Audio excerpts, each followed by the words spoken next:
Council meeting to order. Everybody stand for the pledge, please.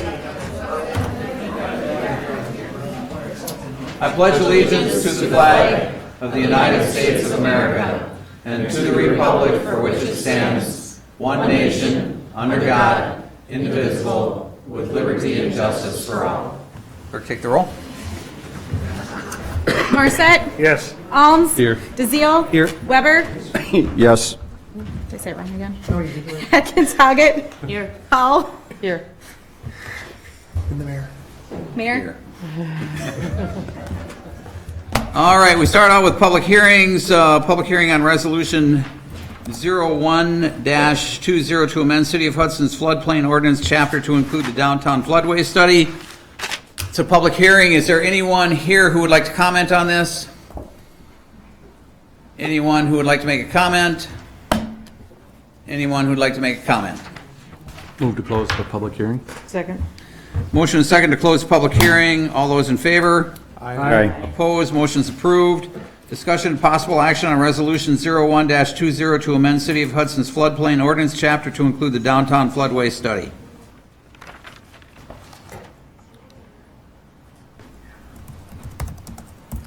Is there anybody on the...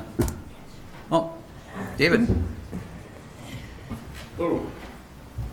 How you Dave doing? Schofield with SCH. You have in front of you a resolution and an ordinance to amend your floodway study, or your floodplain ordinance. The DNR and FEMA regulates floodplain in two different ways: flood fringe, floodway. Floodway is the flowing water. Flood fringe is the standing water. Either way, it's wet. It just depends on what the velocity of the water is. For reasons that I don't really understand, FEMA chose not to delineate a wet floodway in the St. Croix River, mostly because it's a backwater area of the Mississippi River. The water backs up the river. So we've gone through and done a study to determine what that floodway should be, and we're asking you to adopt it and include it in your ordinance now. Move to suspend the rules. Second. Motion is second to suspend the rules. Roll call. Morissette? Yes. Alms? Yes. DeZiel? Yes. Weber? Yes. Atkins, Hoggett? Yes. Hall? Yes. Motion's approved. Rules are suspended. Move to adopt resolution number 01-20. Second. Motion to adopt. Discussion. David, I guess the first thing would be tried to read through the stuff, and said, well, that's more than I want to know, for sure. But what's the practical implication of doing this? What does that affect?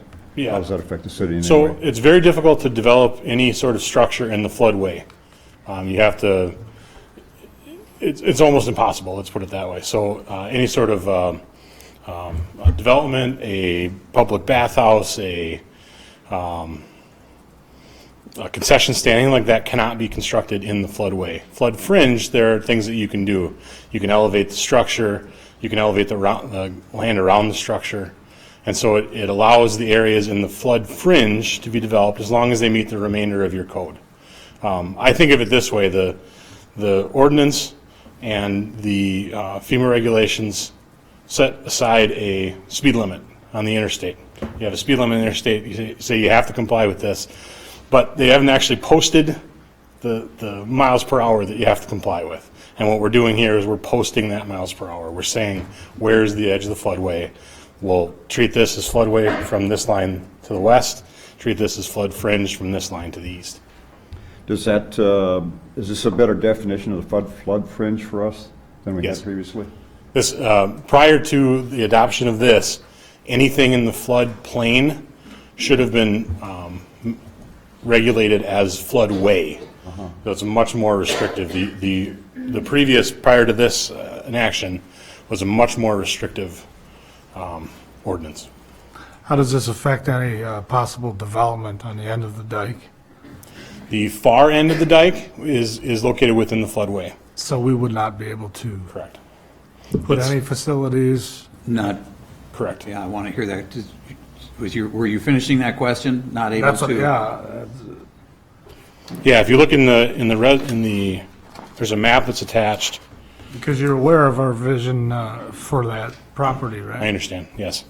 The floodway is restricted by the railroad bridge to the north, and then again by the I-94 embankment. But the causeway off of Walnut is actually below the floodplain elevation, so it would be within the floodway, the far end. So if we don't adopt this, can we change it, or can you change this, or is this recommended through FEMA? The actual border or outline of the floodway and and what is there, hazard? the So floodway. can you change it, or can we direct you to change it? No. This has been reviewed by DNR. They've accepted it. We went back and forth with them a number So of there's times. absolutely no future development for us on the cause, or whatever you called it, dike? On the end of the causeway, yes. Well, it looks like maybe 2/3 of it cannot be developed, looking at the map. If I'm assuming the map with the 692 and the yellow hash marks is what we're talking about. So the eastern end of it has some possibility, but for the most part, nothing on the far end. There are some things that you can do. You could outdoor recreation spaces. I mean, I'm not to say that you can't do anything out there. Obviously, the lakefront has development that, seating, that sort of thing. But erecting a physical structure that's heated and cooled and plumbed We're within looking the to put a floodways. bathroom facility out there, I understand. and wouldn't be allowed. I'm saying the DNR wouldn't allow it, whether we change this or not. Quite frankly, I think in the past, we've had some approvals to move forward with. I know that the discussion years ago, when the Rotary wanted to put the facility out there, I thought that they'd had agreement that was allowable. But I wasn't here at the time, I just was watching it. So there still would be the possibility for temporary Yes. facilities that could be moved seasonally or, Right. Nothing in your code prevents the development of places like campgrounds in floodway areas. That's kind of an obvious thing that you would do near a riverway. And so items that would be similar to that would be occupied for a very short amount of time on a temporary basis could still be done in the floodway. So a picnic shelter, is that considered permanent? Picnic shelter, no. Okay. An enclosed structure Yeah. would be problematic. What about our Ferris wheel? No Hudson Ferris wheel? I haven't done the research on the Ferris wheel. I apologize about that. So are they mandating us to follow through with this? The recommendation is to follow through on it because the current code is far more restrictive. The current code says anything in the floodplain is floodway, and so you can't do anything down there at all. I was here when we talked about it the last time, and we did, I believe, got some type of approval. Do you remember, I Catherine? remember the discussion, but I don't remember. So that would go against everything now, and what you're saying, that's more restrictive. I don't think that would meet the current code nor this proposed code. So you're saying previously it was more restrictive. This actually opens it up a little bit more? Correct. Did, I don't remember, did our study take that into account? It didn't, did it? I mean, shouldn't our consultant have been aware of that when they did the study? You would have thought. Wasn't there a grant? Didn't there, we got some grant money. It was before my time, but I remember discussions about it. We qualified for grant money to build it. Oh, yeah. And this just goes against everything we're trying to do to enhance the riverfront of our city down there. And so I'm not willing to support it if it's going to do that. I'm not sure we have any choice. Yeah, it sounds like Well, I know, everyone that's what I'm happened to trying to it. get out of them. I know you're trying I to think walk what- the fence line. Right. I think what this is doing is it is reducing the regulatory burden on the areas that are in the flood fringe. Which, for instance, Buckeye Street Garage is currently as the code currently sits, is in the floodway. You could not touch that building, period. But, With this, it's in the flood fringe, and you have some more options. which would, all right, so are they significant? The difference between the two? Yeah. Absolutely. I mean, for that particular building? Yes. It would appear to put all of Lakefront Park into the flood fringe as opposed to the floodway now, which should make things easier for that, except for the dikeway. And the marina, I think, too, Jim. And the marina's in the flood, That's what I mean. yeah, they're in the floodplain now, so they're, Can the Of DNR course, that's grant no waivers no change. to this at all? I mean, if they said before that the city could do something at the end, I mean, are they able to do that? Are they able to take a look and just say, we'll sign off on this? We could certainly talk with them about it. I'm not aware of these previous approvals, so if we have documentation of it, we can certainly have that same discussion with. But if the DNR, let's just say they can, just for sake of argument, us approving this doesn't preclude the DNR from being able to do that. No. I mean, we can still go to the DNR and ask for it. Yes. And if they want to grant it, by us adopting this, doesn't mean they can't grant it. They don't follow. Correct. Okay, just want to make sure. Theoretically, without this, they can do a lot of things. They can say no to a lot of things we would be asking for. Well, we're required to say no to a lot of things without Right, approving this. yes. Yeah. What if, so in the floodway, what if the land was elevated? Does that have any impact? By definition, if you elevate the land in a floodway, you're backing up water upstream. And so at the end of the dike, if you were to raise that facility out of the floodplain, we would be increasing floodwaters upstream. We could go do another flood study where we say, all right, here's what we're going to do, and go through the motions of proving that it doesn't impact upstream. So that would be prohibited? That we could do that. It wouldn't be prohibitive. Well, we could do it? Yes. Okay. Yep. But the idea of the floodway is that the idea of establishing the floodway is that you don't require that of every developer in the flood fringe district, which under your current ordinance, anything that touches the flood fringe would have to do a flood study, which is, that's difficult for an individual property owner that owns 100 feet to go do a flood study when they want to do a small improvement to their property. Okay. Why was this just seems so counterproductive to what we were trying to do at the riverfront. And I get what you're saying, Jim. Why wasn't this done before we started off on our visionary plan for downtown? Just because somebody just decided that we do this now? Where did this come from? The reason that it originally came up is on River City Center. The applicant applied for a number of variances and a number of conditional use permits. Through that, we had some discussions with the DNR, and they brought forward this interpretation of the floodplain code that required a flood study in those areas. So we endeavored to do it from 994 up to St. Croix Street to eliminate that as a requirement for any individual development in that area. So once again, we have the DNR trying to mandate what we do as a city. No. Right? That's what I'm hearing. DNR We've had our run-ins with the DNR. I understand. DNR is mandating it because FEMA says they have to mandate it. So not to give them. There's a little excuse, more. but- It's a political ball game. Right. Yeah. The intent here is that you don't spend a tremendous amount of money within the floodplain that you're going to end up going back and asking for your flood insurance to repair if it is damaged in the first flooding event afterwards. We're a river city. We've always been a river city, and it's counterproductive. I understand. I get it. Yeah. But why did it come up now?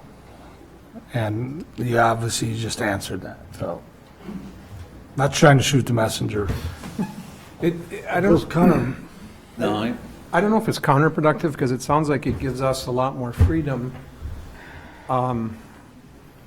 to do some development work, like anything outside of the flood zone, if I'm understanding you correctly, right? Anything outside of the floodway, it severely loosens the restrictions. Right, so the only thing we are giving up is the end of the pier, basically. And in exchange for that, we're getting the entire bank of the city along the river? Fair to say? Right. Okay. well, I was obviously interested in the marina too, because we included them in our TIF district, but they have the ability to elevate, and if they do that. And it's not necessarily precluding anything at the end of the dike, it's just that we have to get the DNR to sign off Right. on anything, but we knew that anyways. Right. And so this doesn't necessarily really change that. I mean, we would have to go through the same process, whatever it was years ago anyways, to get their okay on it. So it's not saying that it's not possible still. Okay. Is there any issues with a boat launch with this delineation of the floodway limit? It's right on the fringe. It's right. Well, but So you know, David, obviously, we're talking about raising the boat launch a couple feet. Yes. That, because of this, that's not an issue. Prior to that, if you put fill in that floodplain, they would want you to do a floodplain study to determine whether or not that fill that you're proposing to place would change the elevation of the flood going upstream. Because we now in front of the, what's the road there, come off Cooley, Buckeye. In front of Buckeye, that's now delineated as floodway all the way out at the end of Buckeye. And so items east of that floodway line, we don't have that restriction. Okay.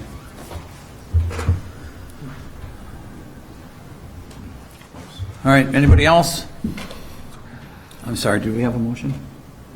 To adopt it. Okay, we've got a motion second. Second. I'm sorry, point of information, are we on the resolution or the ordinance? We are on the resolution. -20. Yeah, we're item B. Ordinance. No, we're on the resolution. Resolution. Okay. All right, any further discussion? All those in favor? Aye. Opposed? Motion's approved. Discussion and possible action on ordinance XX-20 to amend the City of Hudson's floodplain ordinance, Chapter 253-1.5, Sub B, Sub 4, to include downtown floodway study dated October 3rd, 2019, relating the floodway boundary along the St. Croix River between 1H, is that I-94? I guess it is, isn't it? And St. Croix Street? HI, huh? Oh, it is IH, Interstate Highway 94? Okay. Well, it is the interstate. Move to suspend the rules. Second. Motion second to suspend the rules. Roll call. Morissette, Yeah. Alms, Yes. DeZiel, Yes. Weber, Yes. Atkins Hoggett, Yes. Hall. Yes. Motion's approved, rules are suspended. And what ordinance is this? Is there a number for it? It says XX-20. Is there something to fill in on the X's? It was in there before I was here, so I don't know.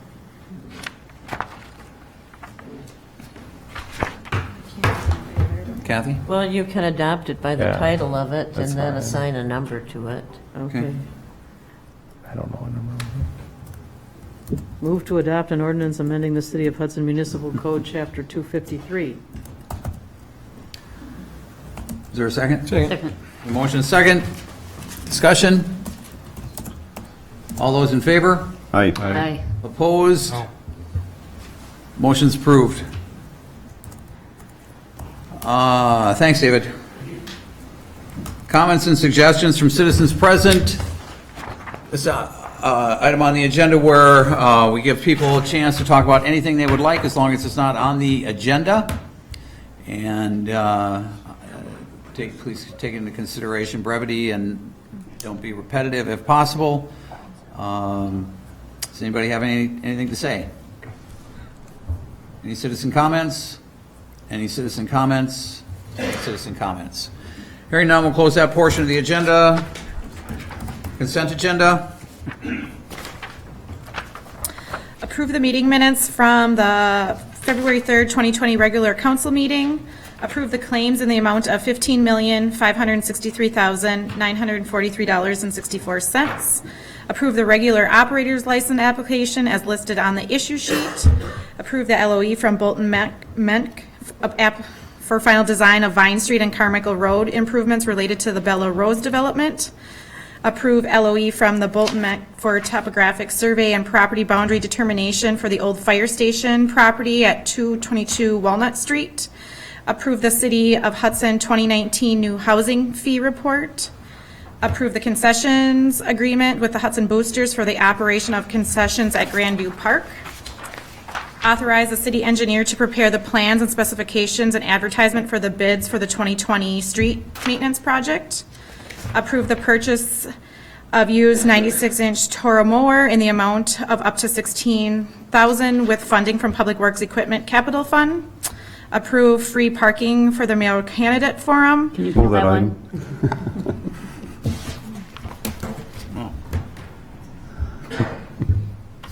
Approve 15-minute parking spot in front of 407 Second Street, the Subhouse. Approve no parking in alley behind Postmark Grill. Approve Hudson High School class reunion. Approve Halos of St. Croix Valley Family Fun Day. And place on file the January 14th, 2020 Public Utilities Commission meeting minutes. Move to approve. Second. Motion and second to approve the consent agenda with the exception of item J. Is that right? Roll call? Morissette? Yes. Alms? Yes. DeZiel? Yes. Weber? Yes. Atkins Hoggett? Yes. Hall? Yes. Motion's approved, consent agenda is approved. Item J? Go ahead. I just wanted to ask if there was any consideration given to making it be the boathouse lot rather than the FIPS, keeping the FIPS more open for the businesses in the downtown district? That's my concern as well, that the FIPS, in fact, when I go to the FIPS, I don't consider the FIPS lot an option for parking downtown. It's the boat launch or the back of the library lot or, so it's. Beach house I is think fine. that's I mean, the the wrong beach lot. lot's fine, doesn't matter. Yeah, right. And if we make this change to, that's later on, then it's a moot issue anyway. Right. But True. my other concern was now we need a policy. When do we and how do we make these exceptions? All of a sudden, this pops up on the agenda. I know it didn't. I'm pretty sure it didn't go through public safety. No, It that's didn't go because through the there wasn't parking enough committee. time to put it through public safety because the public safety committee doesn't meet until, Yeah, I understand that, but procedurally, we need to think about that if we're going to do these kinds of things. I agree, because this is a community event, and so when you look at other community events, what's the provenance Right, for right. doing that? We need some sort of structure around it. Yeah, I'm not necessarily opposed to it, but No, right. procedurally, we need to be. no, I agree with you too, Jim. So, I guess I would approve it with changing it to the beach lot, but we need to, this is a one-time thing. We'll look at Can we get it. to- We'll try to figure out some sort of Yeah, I know policy. this whole thing is a evolving Yes, it is. item. Yeah, we can change the beach though, that's fine. So I'd move to approve free parking for the mayoral candidate forum at the beach lot. Second. motion second. Would you be willing to add in that we develop some sort of policy around adding free I parking think to that could community be events? separate, Bill. Yep. That's my thought. Send it to public safety. Yeah. Yeah, plenty of time to go there. All right, everybody good? Further discussion?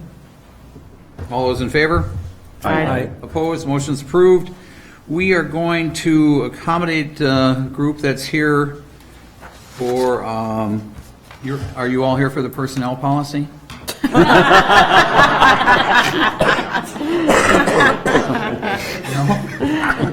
Starts with a P, I think. Different, yeah. All right, so we're going to move the pickleball up next so that everybody here has a chance to listen to what has, well, accommodate the people. I think that are they should have to sit through the parking session.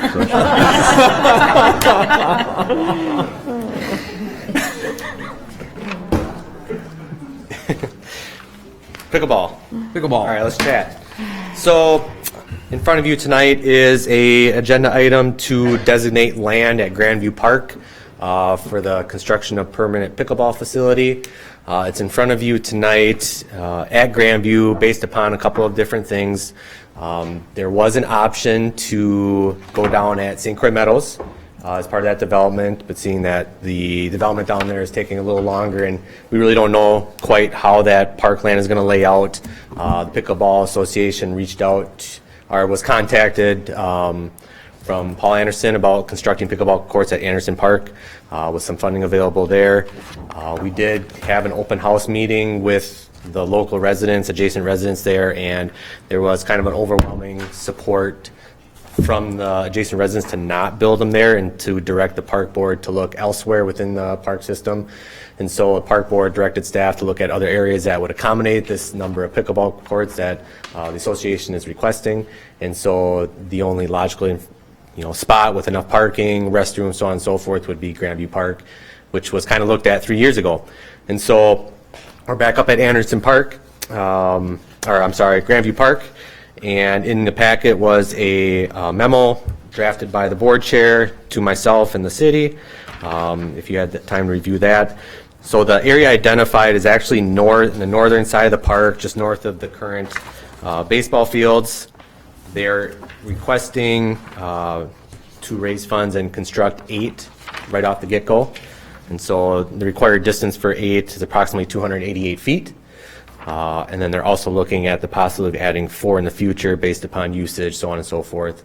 And that would be an additional 144 feet. So in all, we do have enough space in that area to accommodate their request. And right now, basically what I'm looking for, and what Park Board approved was just to designate the land at Grandview for construction of pickleball courts so that the HPCA can go out and start doing a capital fundraising and construct the courts. So here to answer any questions that you may have. I don't know if anybody from the Pickleball Association would like to speak. Yep. I'll move to approve. Second. Motion second to approve, discussion. All those in favor? Aye. Opposed, motion's approved. Thank you. Good to have everybody here.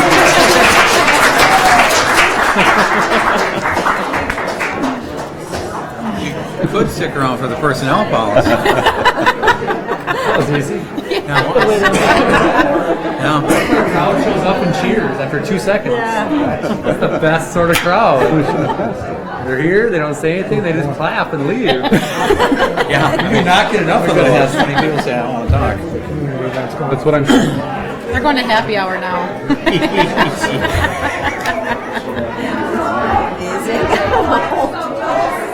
Jeez.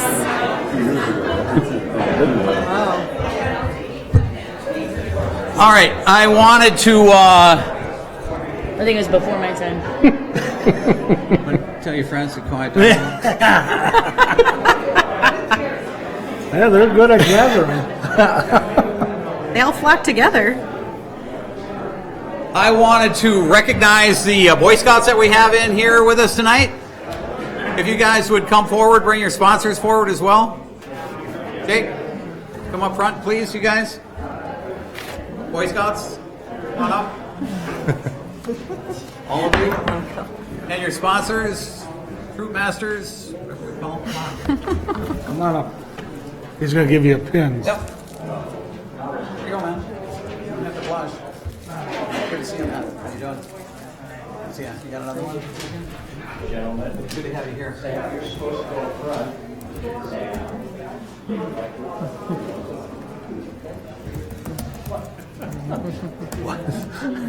Yep. Here. Got a pin for you. It's our Hudson pin. And if you would give this to your guys back there, to your master. Appreciate it. We love having you guys in here. Any of the troops, any of the organizations that that come in, we loved having them here. And so I presume that you're here working on a merit badge? That's correct. That's good. Did you want? This is a process. This is, I'd say tonight we're all on our very best behavior. Okay. So far. Good. Is there anything you wanted to add? Anything to say? No, other than we're just happy to be here. Okay. Well, we're delighted to have you here. Thank you for joining us tonight. Maybe get a pickleball patch.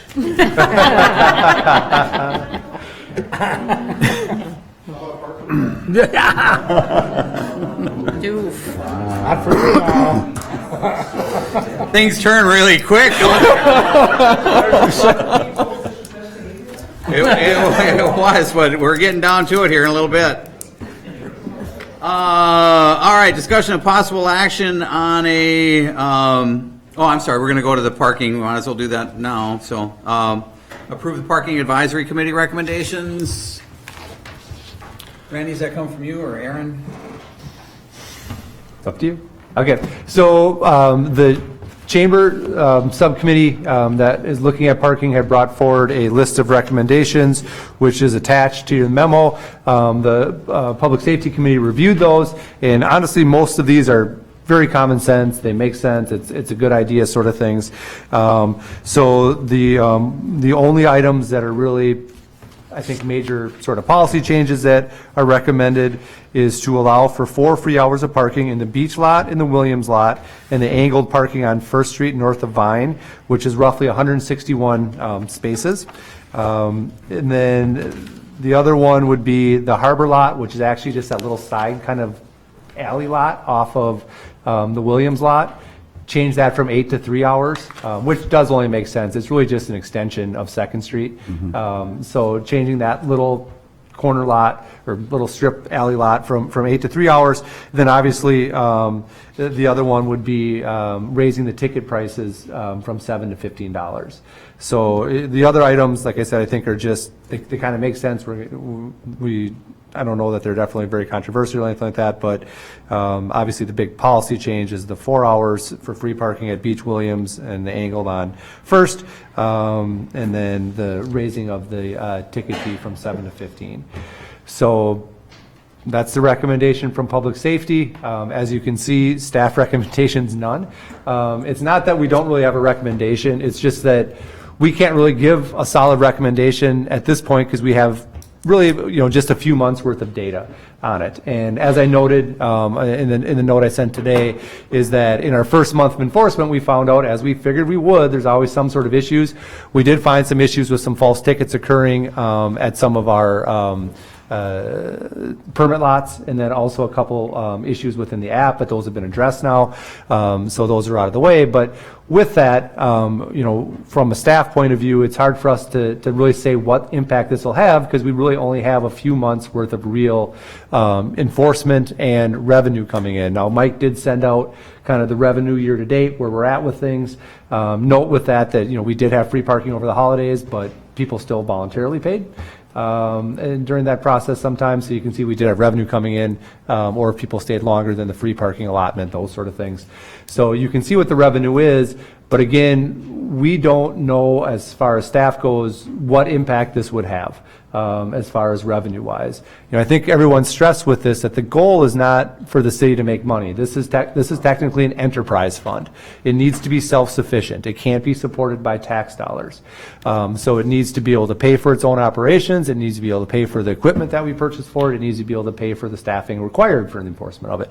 But it's not something where the city is looking at trying to gain excess revenue for use somewhere else. But with that, we can't tell you as staff for sure where it's going to look at. Now, we know that at 6 months we're going to do a review, and at a year we'll do a review. And at that point in time, not only will we be taking a look at revenue, but we're also going to be taking a look at the statistics from our license plate reader system. So with those reviews, we're going to be able to see how many unique vehicles are parking in the longer term lots, how many are parking in the 3 hour spaces, how many times are those vehicles extending their 3 hours to some sort of time longer, or how many times are those spots just turning over with new people coming in and new vehicles coming in. So we'll be able to have that data once we do our review basically in July and at the end of the year. But at this point, Public Safety recommends this changes, and as staff discussed, we will review it. If you approve, we'll review it at 6 months. And at that point in time, if it looks like it's not working, whether financially or for any other reason, then the council may have to reconsider a decision if they make one. But at this point, it could work just fine by making these recommendations without any issues. Let me add to that what Aaron, the Public Safety Committee, heard from the Parking Committee, and we were very aware and very cognizant of what I would quote the ill will factor that all of us have heard about this parking, and we really wanted to make sure we listened and heard what we needed to hear to make sensible changes. Be cautious of making a knee-jerk reaction because we do not have statistical data where good decisions are typically made on this, but we're very cognizant of the fixing the ill will, if you will. And we listened to the general public and Mary Claire and the folks that have worked hard more than just a couple months. It's been years in the coming to address this problem, which is just the start of addressing Hudson's overall parking issue, which we all are aware of. There are pieces to it that come into play, that building across the street, that lot across the street, this one over here. It's all a part of the bigger picture and the puzzle down the future. So we've listened, But I would also seriously caution any more changes until we get more education, more data on what's working, what's not, and get through a summer of hard data to move forward.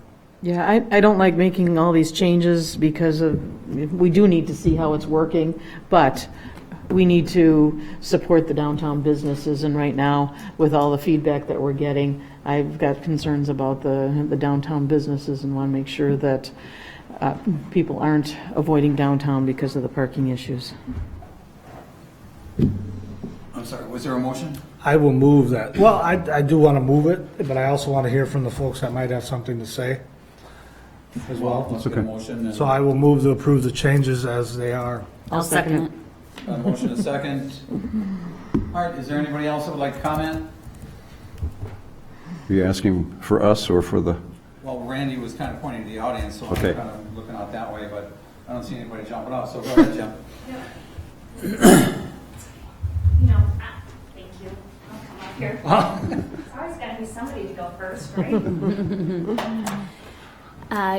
Good evening, members of the Common Council. I am Sarah Brook. I am here as a downtown business owner, and I appreciate if I understand what you were saying, the recommendations that have been brought forward from the committee are moving forward, and I certainly appreciate that. The areas that I did have concerns on and that I was hoping that the council would address include having pay stations that work on a consistent basis, ensuring that the hours of enforcement are clearly stated and not covered by bolts, or and are clear on all printed materials and on all the signage. Proper communication between the pay station and the enforcement officers to prevent the inaccurate tickets that I know you mentioned, that's been addressed, so that is awesome. I do also hope that it's been addressed about the communication from the enforcement officers to the permit parking spaces. I do know as of recently as last week, there were still some issues, so perhaps that's been resolved. Given what you had to share. I didn't hear anything today about that. And I appreciate offering some free parking lots. That will be really impactful in creating a more welcoming environment for people that visit our community. My last is more of a statement. It is my understanding that the city ultimately has the responsibility for the following items.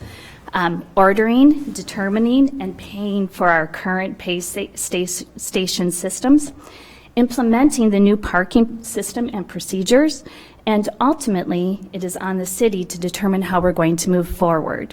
And so let me know if I have a misunderstanding on that, but I wanted to thank you so much for your time and your commitment to our city. You know, we care about it and love it just as much as you, and so I am very appreciative of your service. Thank you.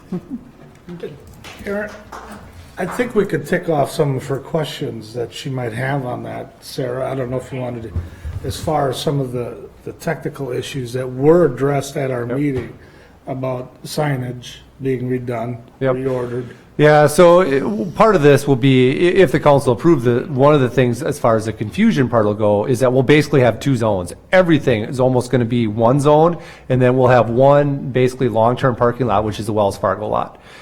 Just because of apartments and things there, didn't make sense. We couldn't change that one.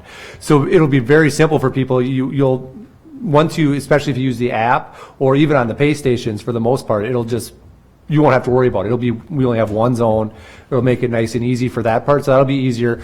But then this is all based on, some of this at least is based on if we do what's proposed, we'll move those pay stations that are in those current lots to other locations to provide more on-street pay stations, so people don't have to quite walk as far. We're working on better signage, pay here, here's your thing, know your license plate number. A lot of know your license plate numbers are going to go up.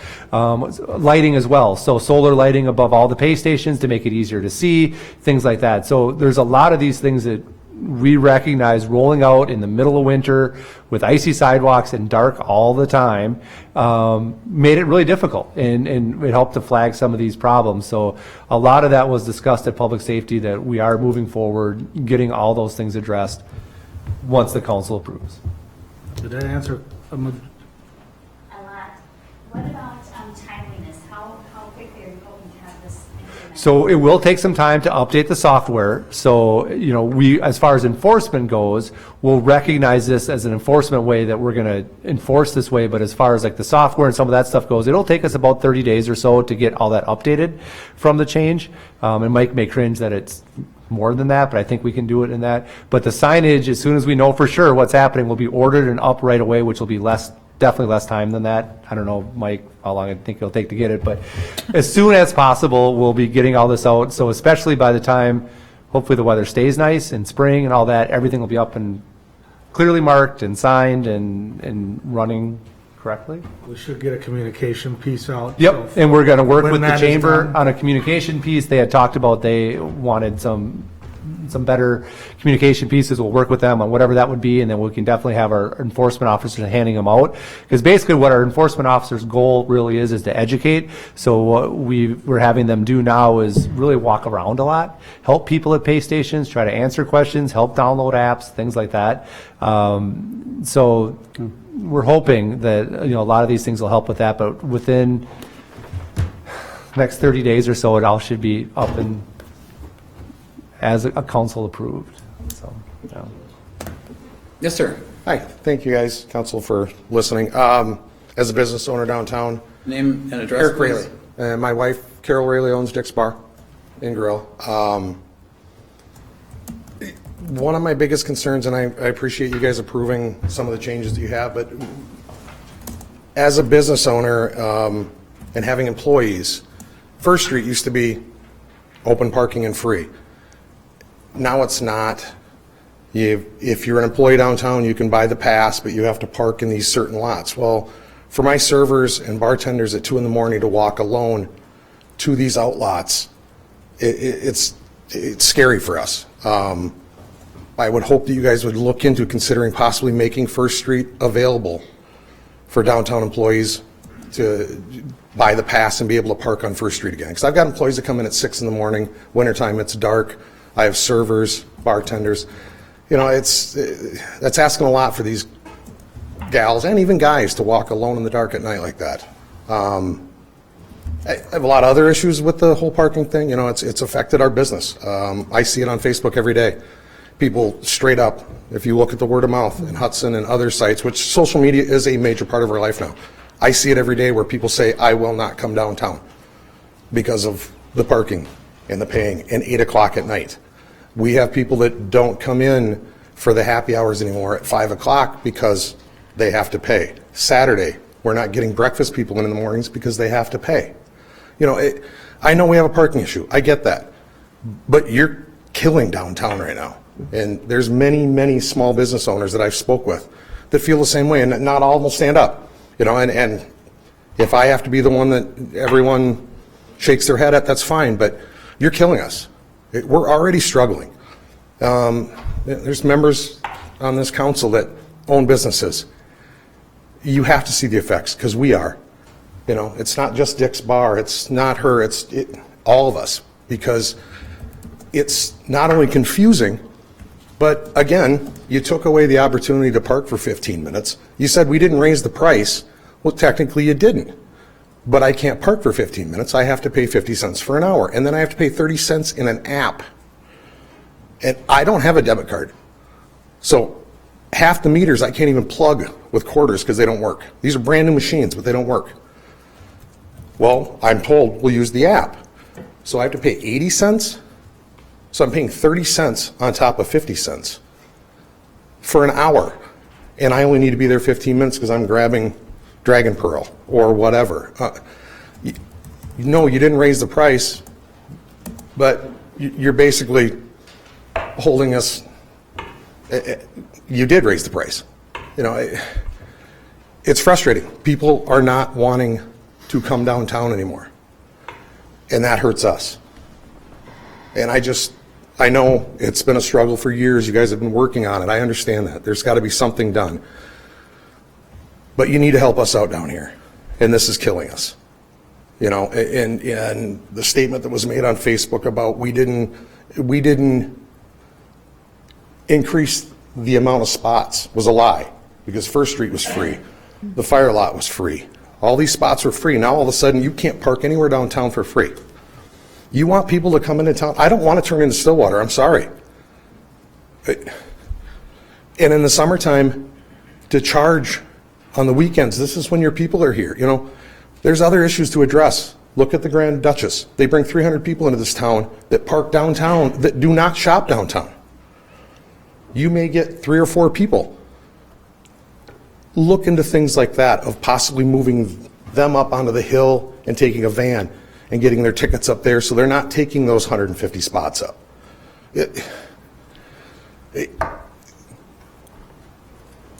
We need to survive, and we look to you guys to help us survive. That's your job.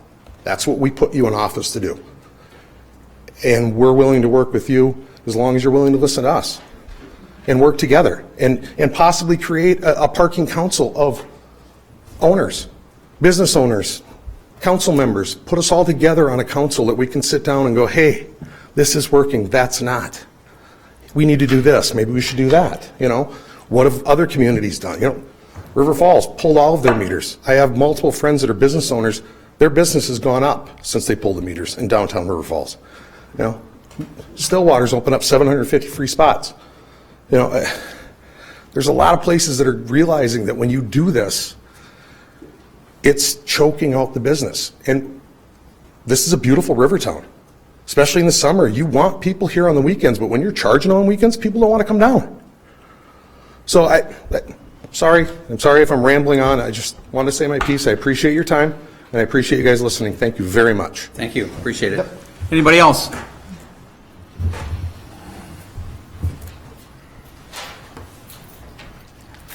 Mike Ellefson, Midwest Center for Movement. I just have one technology issue that I don't know if it's been addressed. And this kind of feeds off what Eric was saying about the timing aspect of things. If this happened to my wife, she was parked or wanted to get a parking spot in one of the zones. Well, that zone was completely filled.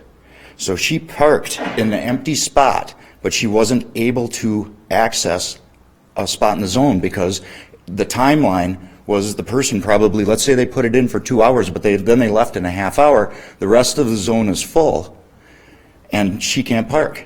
I've not heard that one before. Yeah. That's a new one. Well, and think about it, if the zone is full and all spots are accounted for. But it doesn't work that way because it's just, if you enter the zone, they should overwrite themselves. It doesn't. At least it didn't in her case, and she was not a happy camper, I can tell you. Because it definitely is not supposed to work that way because it's not based on by a spot. It's just the zone, and they overwrite themselves. You can technically oversell that zone as much as you need to because it's based on people entering it. Check on that, please. I just thought that would be something that you might want to know about. Number 2 is where I'm located now. I'm in Riverfront Athletic Club, and so we're in a private lot there. And it's affecting my ability to have clientele because guess where all the people that are working downtown park now, all day. Ooh. So, you know, it's affecting our business. Angel's Pet World, Carboni's. I've talked to these owners and they've said it's actually affecting them because the lot is packed all the time. So I don't know if there's a way to consider that. You know, I would really hate to have to, you know, during the summer we do police our own lot. You know, we have someone out there, but I don't think we should have to do that all the time. But I also understand you're talking about a server, a bartender, who's going to walk down to Barker's, or going to walk to Hop and Barrel, or walk to Ziggy's to go to work. I don't want them to be excluded, but I also don't want them to be putting a stranglehold on my parking spots. So I think that might be something that could be addressed. And I think Eric's, you know, thoughts of, you know, safety for these people too. I think that really needs to be addressed. We've always been a very safe town. I've addressed this council a couple times in the past, years ago, when an attack has happened in town, because it's what I do. I teach martial arts for a living. I teach self-defense. And I think that really safety of the people who are the backbone of the infrastructure of our businesses needs to be addressed. So just thank you for your time. Thank you. Anyone else?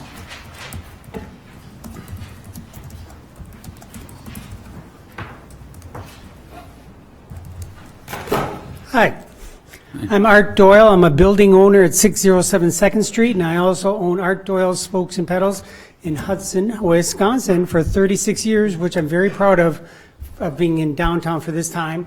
And parking has become an issue for my customers, and I'm in favor of giving a try at a new approach. So I encourage everyone to pass the resolution that's before you, so we can see if maybe that makes people feel less like Hudson is a horrible place to park. It's technically no harder to park now than it was before. It's just more confusing and it's more intimidating.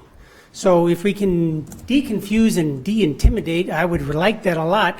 But I'm in favor of parking. I don't think the town being free is going to solve our problems. I think we need to refine it and come up with things that make it seem just like a nice trip to the city.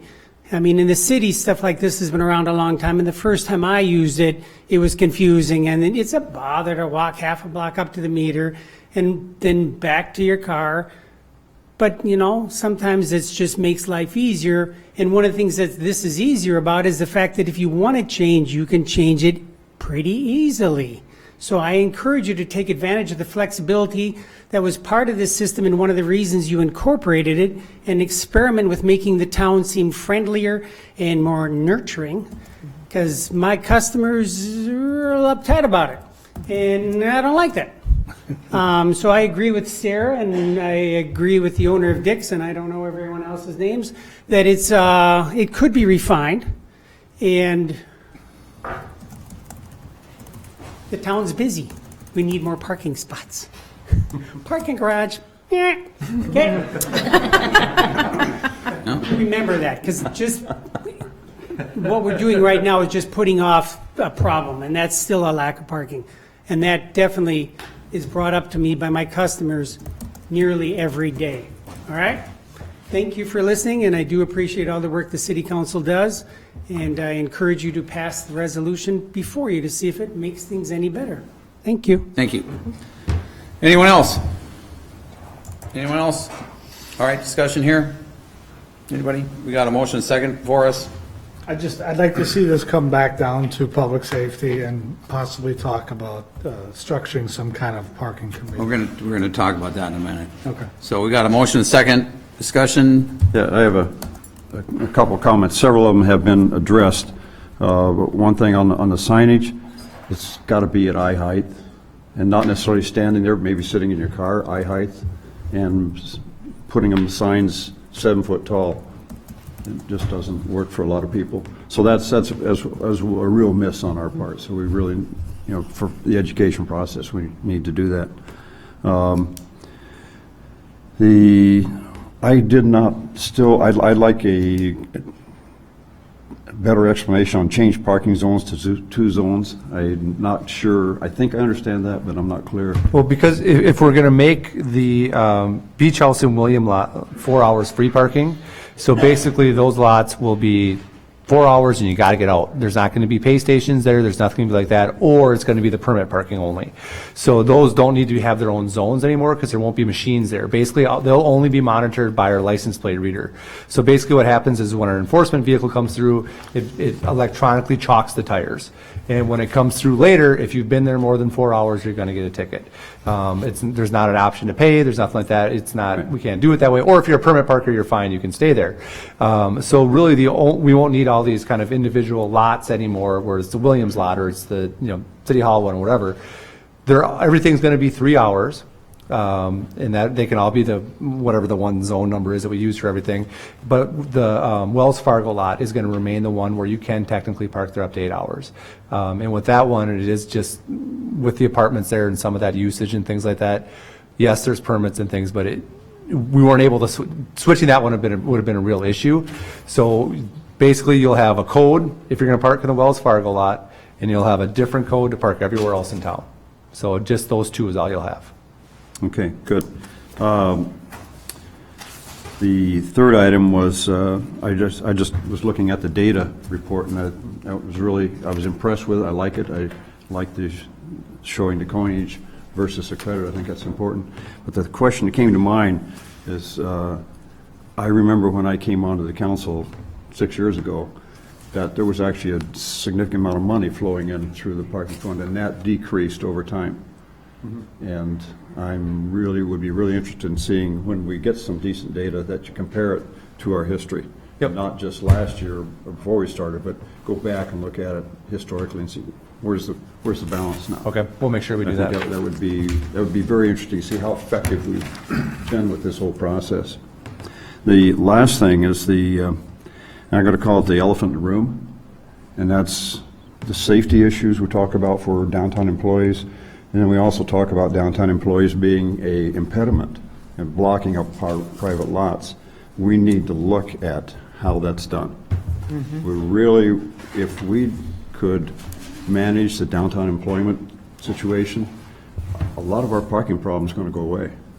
Because that's, what, 100 spots a day? I'm pulling that number out of the air, but I'm betting that there are 100 employees downtown every day. So that would make a significant change. So if we could somehow manage to find a different solution to that, and that would be in concert with, certainly with the business owners, with the chamber, but that's a whole new element to look at to see if we could resolve some problems, resolve safety issues, resolve parking in private lots, resolve empty spaces, the need for empty spaces. Maybe we postpone things for a little while. And I don't have a solution for that, but it's a problem that I cannot recall in my 6 years on the council that had ever any mention of that being addressed. And I know the parking committee has been meeting a lot, but we don't know The biggest what's. gripe was our employees were parking the premium spots. And that's where that all came up, to Right. push them on the outer lot, sorry.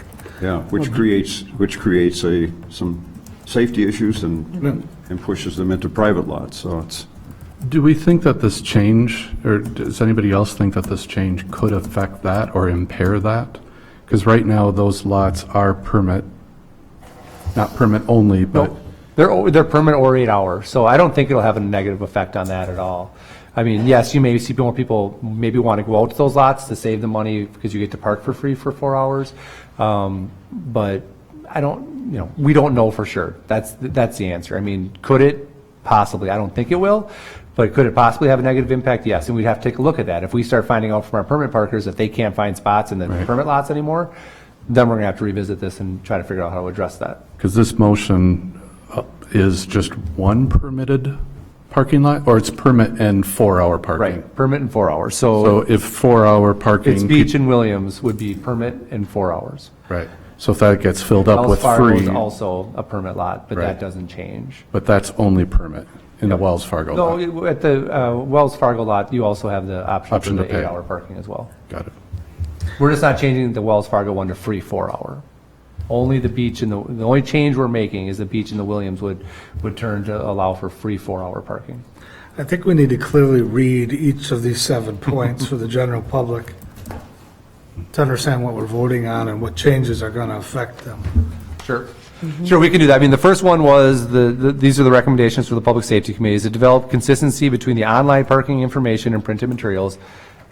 That's clear. Update and enhance the brochure with clear communications about how the new system works. Have staff evaluate and determine placement of 15-minute parking spaces on each block. So right now, we have some 15-minute spaces, but this was brought up. So basically, each block face, so it would be on each side of the street of each block, we'd look at, does it make sense to have 15-minute or not? And the Public Safety Commission said they don't have a problem with that. It's just some of the blocks, if there's no businesses there, does it make sense to have a 15-minute spot? So staff is going to review it.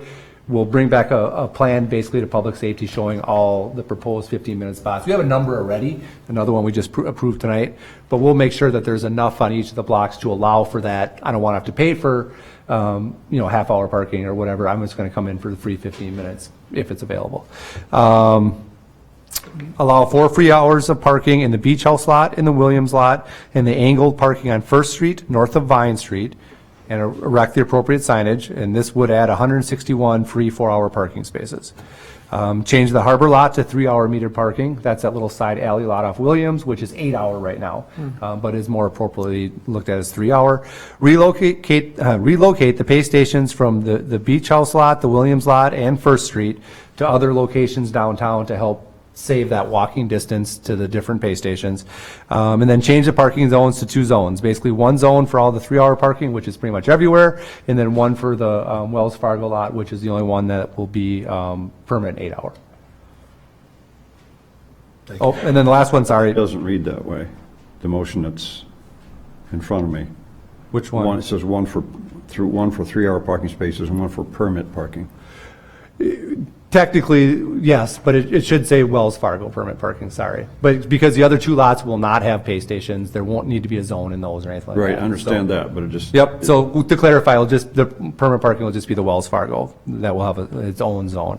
And then the final one was change of parking violation fines. The first is a warning, the second is $15. So those are the items. Randy, do you remember if the parking study had any numbers on the employees, the number of employees downtown? No, it was between 50 and 100. I mean, that was a while back. We had that study done. That was their estimate? Yeah. Okay. I would think there's a lot more than that. Yeah, triple. Okay. I think it was low. Mm-hmm. Speaking of the parking study, I was just going to mention, sorry, just one quick thing. When we do our 6-month or 7-month, whatever works to be, an annual review, we've asked for the company that did the original study to come back and do that review for us. Because we want somebody that knows, helped us basically shape how we set up our system to come in and tell if it's working or not, and not rely on staff or others to try to make that interpretation. So we will have that Rich and Associates coming back to review and discuss with the council. And when is that? Well, our initial one was probably going to be end of July, just because we would like to get a few months of summer in, and then at the end of the year for a full year review. I have a couple of questions. The first one is just, I think a lot of this makes sense to me, and I think a lot of it's helpful. And I'm hearing the needs of the business community, so that's really helpful as well. My biggest question is the Williams lot, and I don't know the thinking behind that. The beach house, I think, makes sense to me in the north of, on First and north of Vine, makes sense to me, because that's all one area, or one parking zone, excuse me. But the Williams lot, like, how many spots is that? Over here, 40. Right. The thinking is that it would give 4-hour free parking kind of a bookending downtown, kind of one in each corner of downtown. You'd have that option. So if you were coming to this side of downtown, you had an option for some free 4-hour parking. If you're coming to that side, you had an option for some free 4-hour parking. Okay. And then my next question is I think that the number I have on parking permits we've sold is 220. So my question is, we've sold those parking permits, I think, a lot to employees, right, who work. So are we going to have enough spaces for those folks that we've sold permits to in places to park if we don't have, like, the Williams parking Yep, lot? and that's what Bill kind of asked, is what we think that, we don't know for sure, so we're going to have to wait and see. And that's one of the issues where we'll have to review sooner than later if we start hearing from our permit holders that they're not able to find spots now because we have so many free 4-hour parkers coming in. So it's possible, but again, we don't know that answer until we implement and try it. We would know the number of spaces, though? We know we need 220 spaces. We know the number of permits we sell, but the hard part is because, we are talking basically 6 a.m. to 2 a.m., how often, I mean, obviously we know that our enforcement hours are those hours, and that's when they're in, but are they coming in some are coming in at 6 p.m., some are coming in at, right away in the morning and then staying just till noon, that sort of thing. So we don't exactly know when they need them. That's the issue. So do we have a way of, let's say 50 people don't have places to park they've already purchased a permit. How do we honor those permits is what I'm trying to figure out. If that's the issue, then we're going to have to come back and revisit this 4-hour parking discussion. Okay. Because it has not been an issue to date with the pay station parking in those lots. So the only thing I'm really hesitant on is the Williams lot, because I feel like it's actually pretty central. I feel like it's very close to we have a small downtown. We're not Minneapolis, St. Paul. So Williams to me is very much right in the center of it. The other question I have is we're putting out an RFP for possible parking in the old fire station in Williams lot, right? So I'm hesitant to say, it was free before and now we're charging, and now if we want to make it free, now we're going to build a lot, and now we're going to charge it. It's almost like it would be easier for us, I think, to keep the Williams lot as it is now, as we go into the RFP to figure out parking, if the idea is we're going to sometime charge parking for that. I just think it's easier for the public's mind to say, this is an area. We could always change it, I think, later as well, but I'm a little bit cautious about that particular parking lot. I know it's only 40 spaces, but This I have no problem recommendation- with the other recommendations, so. It came from the business people downtown, that recommendation. So that's a request we heard. So I was going to the parking committee meetings the past month or so, and there have been a lot, and it is mostly business people from downtown. And the recommendation, as Aaron pointed out, just to put the Williams, to kind of bookend the city, the beach lot that's kind of a haul if you're going to the south end of town. So that was the thinking there, just to make sure that all businesses have access pretty close by to that free 4 hours. Or could the Williams just be a permit lot too then? If it was set up for, I don't know, there's something about the Williams lot I'm not quite settling on. The other question I have is, I don't know if people know this total, but I'm told by the city, we've spent $400,000 on the new parking system with the enforcement, with the vehicles, with With the system itself, and then purchasing the enforcement vehicle, the license plate reader, the kiosk, something like that, it's probably pushing close to that, yes. Yeah. So my question is, I know it's an enterprise fund, but, and I know the data is early on this, but my question is, like, how long will that take to pay itself off? That's a lot of change. Yeah, so it depends on how the revenues actually come in. The estimate was, though, is it'd be only about 3-4 years. Okay. That was the estimate now. We won't know until we see the numbers, but we thought it'd be about 3 or 4 years and we'd have that paid back to the fund. Okay.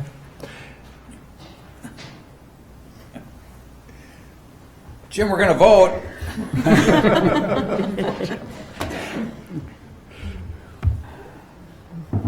And Aaron, we are, for the audience as well, we are working on the technical issues of the boxes themselves. It's a battery issue, which is not allowing the change operation. That's what it is. So we're working on that as well. Again, this whole thing is a work in progress, and I think you know that, so. You understand that? Really what we're here. Yeah. Work through it. You would come up, microphone, please. The RFP that you mentioned for the Williams lot, could you explain So, what exactly you're talking about? Yeah, so it's a request for proposal, and so what we're thinking about as a city is, what do we do with the old fire station, basically, after that space is available, and some is contingent with the Williams lot or part of the Williams lot. So Aaron probably has better language for it. But Basically, we're just going to submit RFP out for developers to see what interest there is in it, what they're proposing to do with it, things like that. So we don't know for sure what the As in development. building a parking structure, or I'm a little Well, confused. at what- so we would like to see more than a parking structure on it. It'd be nice to see some sort of mixed use for it that would enhance our downtown area, but would include parking, and our goal would be to see at least double the spaces we have now, if not more, included with it. Okay, thank you. But at our last meeting, we are running a parallel study that staff is doing to do it ourselves, make it a surface lot and/or a ramp, which is running parallel to that process. as long as we're waiting for Jim. So Randy, do you have, so the 161, is that just kind of a ballpark figure? Is that minus the 40 from Williams is what, 121? Does that, in your mind, is that a big difference? I think we can get more there, but we have to wait and see. I'm not going to guess and promise and not deliver, Oh, are you talking about the free I'm spaces? talking about, The add-on. No, he's no, I'm talking talking about under the current proposal. if we didn't make the Williams for 4. So basically, the 161 are the exact number of spaces. There's actually 44 spaces in the Williams lot. 44, okay. So, I mean, it's not a huge number, but I think at the same time, what the conversation with public safety is try to balance it somewhat. So if you are coming to this side Yeah. of downtown, you're have a closer thing. So understand. that's the reasoning behind it. Okay, Not necessarily the number, because it's obviously one's much bigger than the other, but. okay. The committee really talked a lot, too, about how much ill will we had been hearing about, and having these spaces really addresses that. I mean, we've done a lot of work addressing the signage and the machines and the snow banks and all these other issues, but this is the component of this proposal that addresses the ill will that we had been hearing so loudly about, mostly the business owners hearing. Thank you. All right, anybody else? Got a motion, second in front of us. All those in favor? Aye. Opposed? Motion's approved. You know, one of the things that I do want to talk about, and it has to do with parking, I'm going to quote Sarah here, who likes saying frequently, the buck stops here. And that's true, it does. The ultimate issue of parking rests with the city council, but I would like to say that through the process, I think Randy and a couple other people probably alluded to this here this evening, is that this committee that we keep hearing about, it's a very loose-knit committee. It is an unofficial committee, I would like to add. A committee that meets without notice, going out to the public. A committee that meets, for lack of a better term, behind closed doors, because there is no video, no recording of it. As I said, the public is not invited to the meetings. And I think it's important to note here that the work that has been done over the last 2 years, normally the council respects work that committees do. And when a committee comes in with a report and suggestions for work that they've done, especially over an extended period of time like this, we have a tendency to adopt those recommendations without relitigating the entire discussion that goes into the decisions that are made that bring those proposals forward. The people that sat in on this committee, these decisions for the most part, and I'm not pointing fingers at anybody, not throwing anybody under the bus, but this is reality. Those decisions or suggestions for the most part were driven by business owners and by the Chamber of Commerce that worked in conjunction with a member of the council that sat in on that committee, and I think at times we had a couple members, as well as some city staff. So please understand that the businesses of downtown were very well represented when these decisions were made. And in fact, for the most part, drove these decisions. But I think probably one of the most glaring deficiencies that we saw in this process is the fact that this was not a regular committee that does meet with notice, that had a very loose-knit membership. If you were to ask people who actually sat on this committee, I don't know that anybody could mention more than a couple names, but other people would come and sit in on it every now and then. So at some point, well, actually, I'd like to say at the next meeting, what I would like to do is bring forth a proposal where you've heard that this is probably an enterprise issue. I call it more of a utility issue. Parking is, in fact, a utility. People seem to think that the city benefits revenue-wise from parking, and that's just not true. The money is dedicated to the parking utility. You heard tonight it will go back, it will go to pay back the cost, the $400,000, significant cost, $400,000 that was invested in this.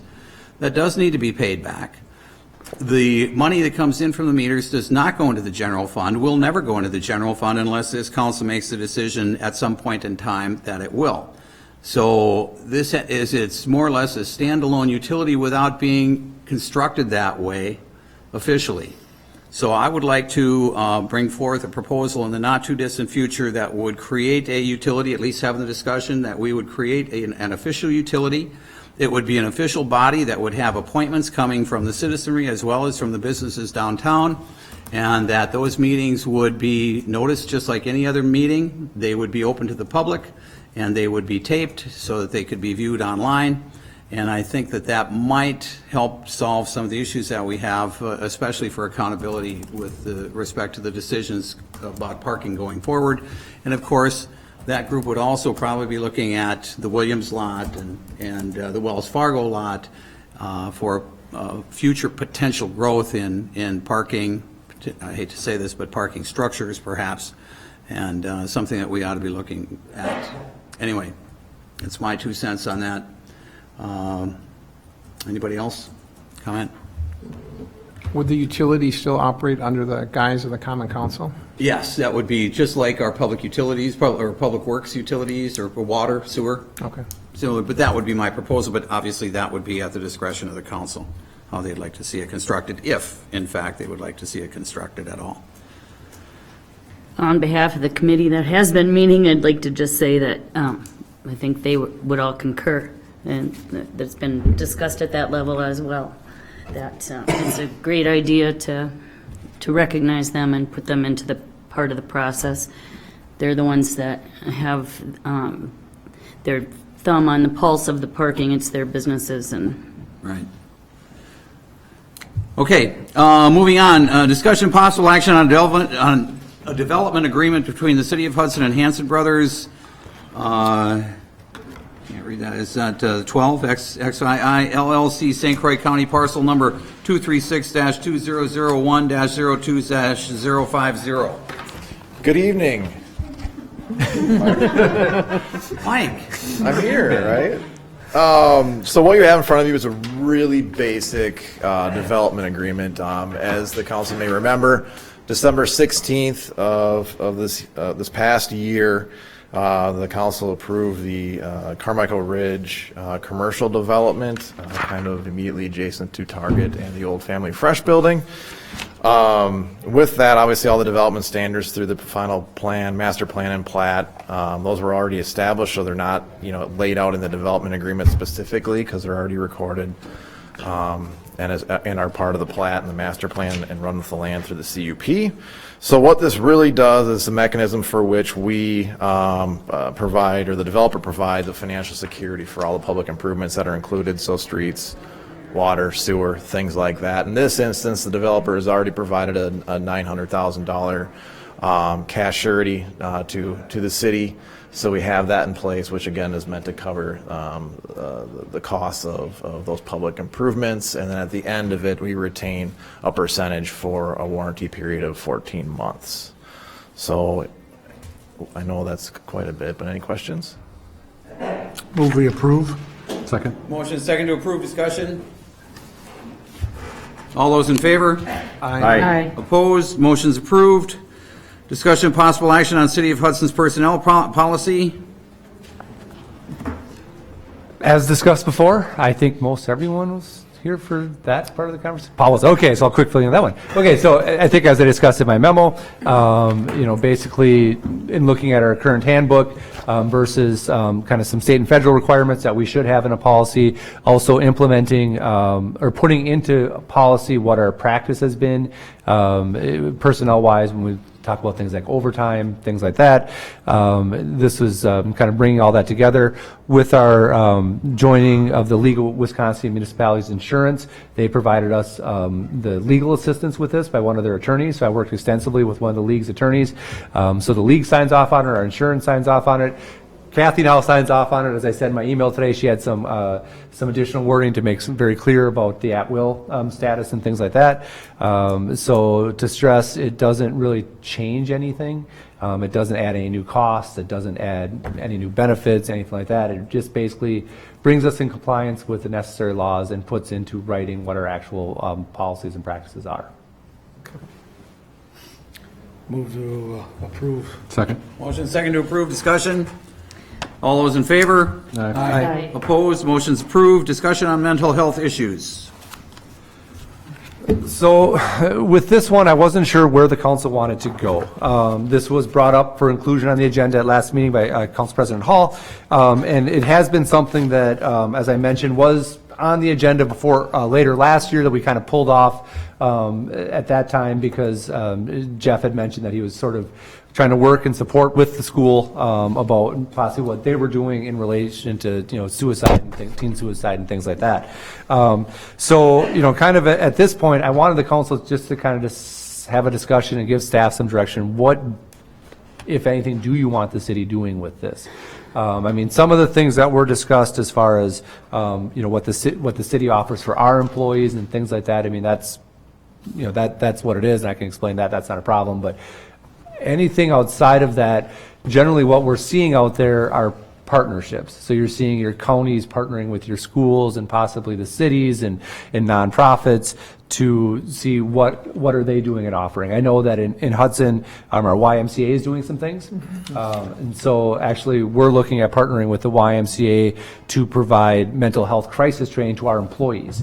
So the Y offers that service, they're offering it to us basically at cost to help our employees deal with when we have interactions with citizens that possibly are having some mental health sort of issues.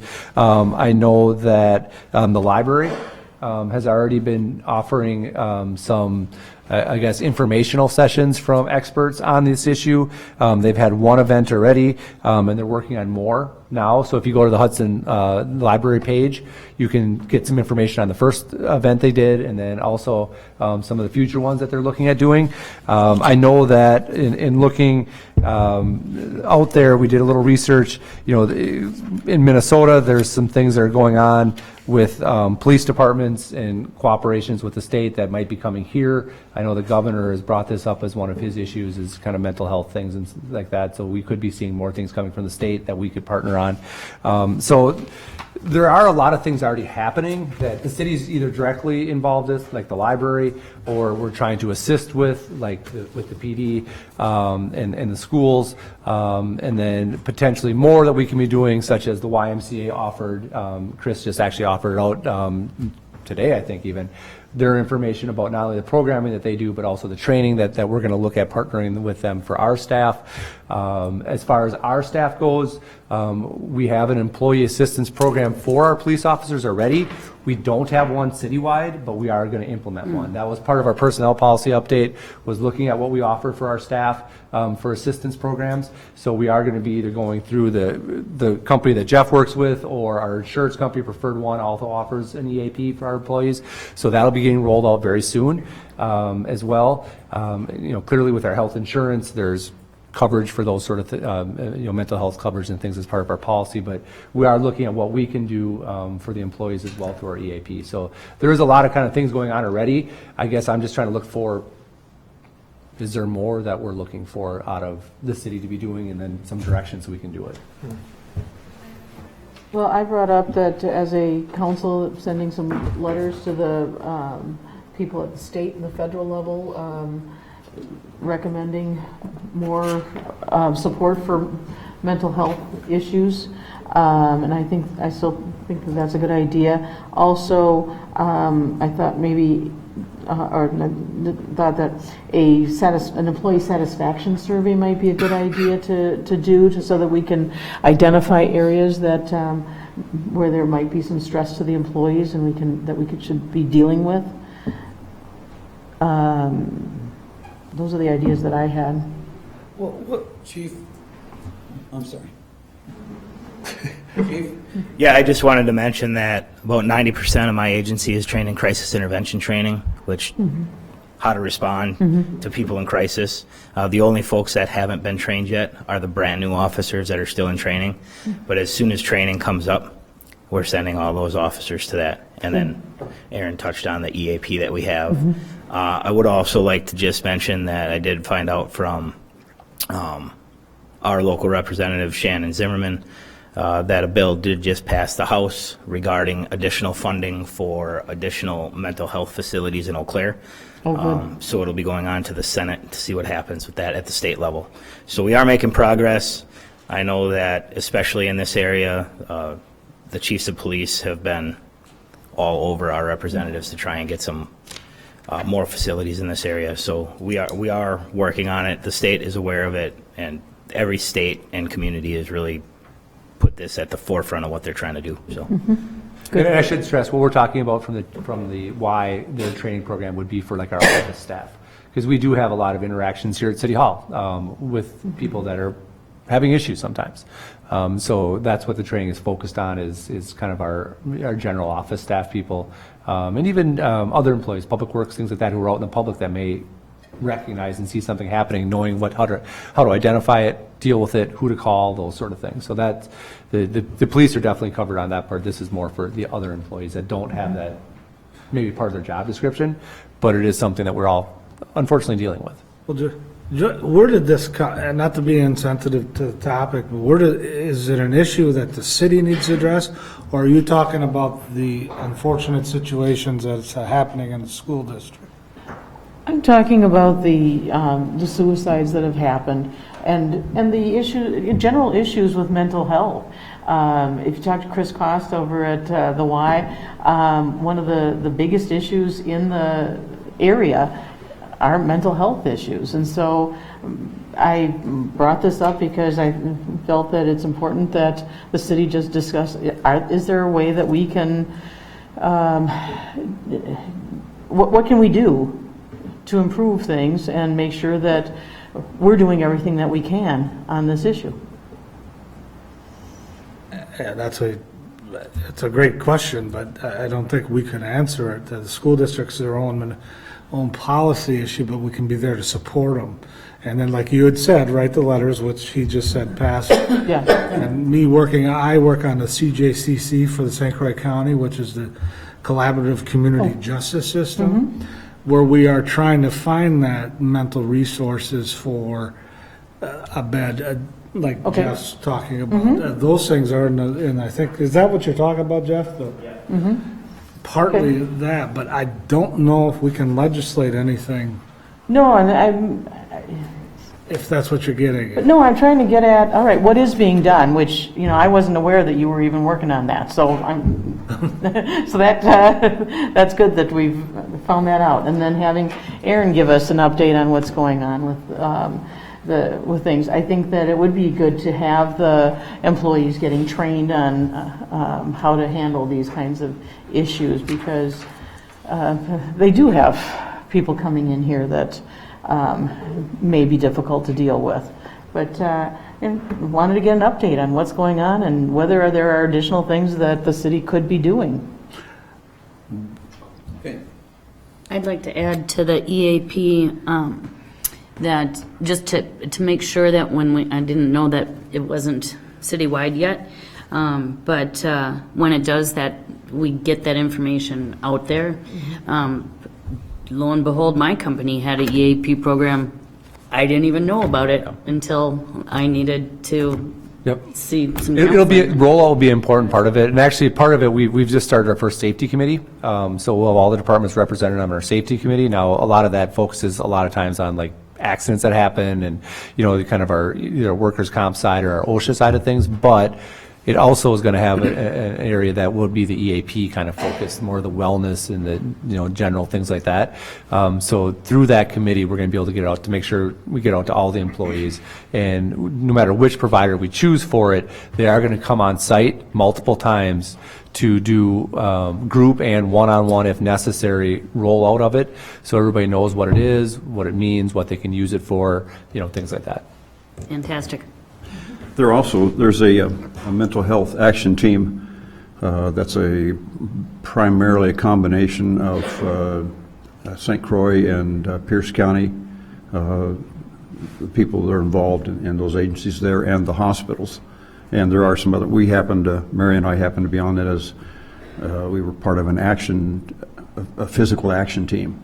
And now we're seeing how does a physical action piece relate to mental health, and it certainly does. There's a piece for that. So there's a team that's looking at a really lot broader issue across both counties.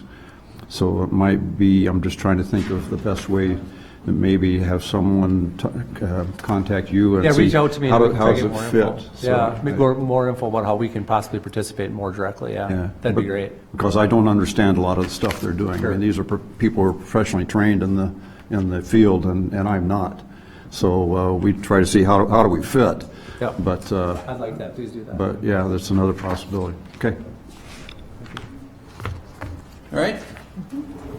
Discussion possible action on ordinance 4-20 to amend the City of Hudson's operator license ordinance, chapter 145-17. Chief. Hello again. So this came up, honestly, after that last incident where we recommended denial of a operator's license permit, and we were all kind of looking at each other like, what are we supposed to do here? I didn't like that feeling at all. I looked at our code. There was no guidance for my department or for you all to make an educated decision on whether or not to deny someone's right to work as a bartender in our city or not. So I reached out to Kathy, and we reached out to a bunch of different municipalities within the state of Wisconsin to see what they do. And we got a lot of different examples of ordinances, application requirements, and different things that they require that offered guidance, that offered kind of a map on steps to follow when trying to determine whether or not to approve or deny someone's alcohol license. So we came up with what we feel were the best parts of each of those ordinances that we reviewed, at least as they were applicable to our city, and came up with this ordinance. That's the reason for it. We did have a current code on it, but like I said, it didn't offer any guidance for us. So that's kind of where this came from. And as far as I'm concerned, this is a pretty good product to put forward to you. So that's what this is all about. Cool. Move to suspend the rules. Second. Motion and second to suspend. Roll call. Morstead? Yes. Alms? Yes. DeZiel? Yes. Ford? Yes. Atkins, Hoggett? Yes. Hall. Yes. Motion's approved. Rules are suspended. Move to adopt the ordinance that repeals and recreates Hudson City Code Section 145-17 regarding the issuance of alcohol operators licenses. Second. Motion and second. Further discussion? Jeff, I guess the question I'd ask is how would this have helped you in that last situation? Absolutely, this would have helped. This would have absolutely given me some place to go to and say, and quite frankly, in that situation, it would have been a recommended approval of that license. Thank you. Anybody else? All those in favor? Aye. Opposed? Motion's approved. Thank Thanks, you. Chief. I don't have anything. Anybody? We have a motion? Adjourn. Second. Motion and second to adjourn. All those in favor? Aye. Aye. Opposed? Motion's approved. We stand adjourned. Thanks, everybody.